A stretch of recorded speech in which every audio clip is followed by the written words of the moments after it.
ठाकरेंच्या शिवसेनेचे खासदार संजय राऊत यांनी या संदर्भात काय प्रतिक्रिया दिली आपण?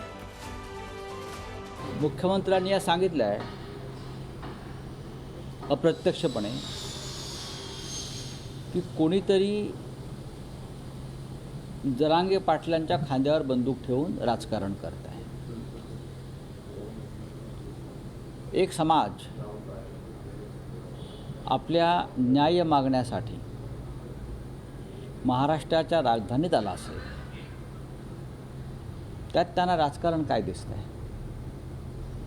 यात राजकारण काय आहे?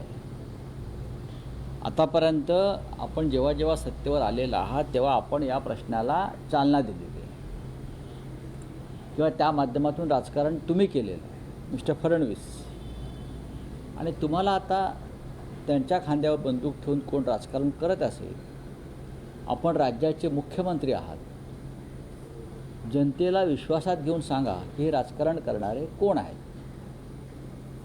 तुमच्या सरकारमध्ये आहेत, विरोधी पक्षात आहेत की कॅबिनेटमध्ये आहेत?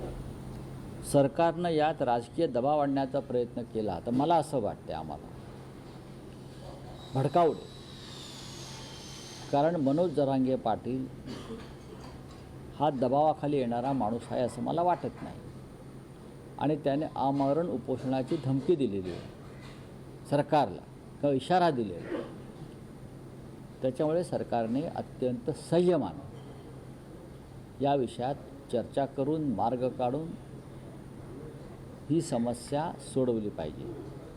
मी त्याला समस्या न म्हणता असं म्हणेन की त्यांच्या मागण्यांवरती गांभीर्यानं विचार केला पाहिजे।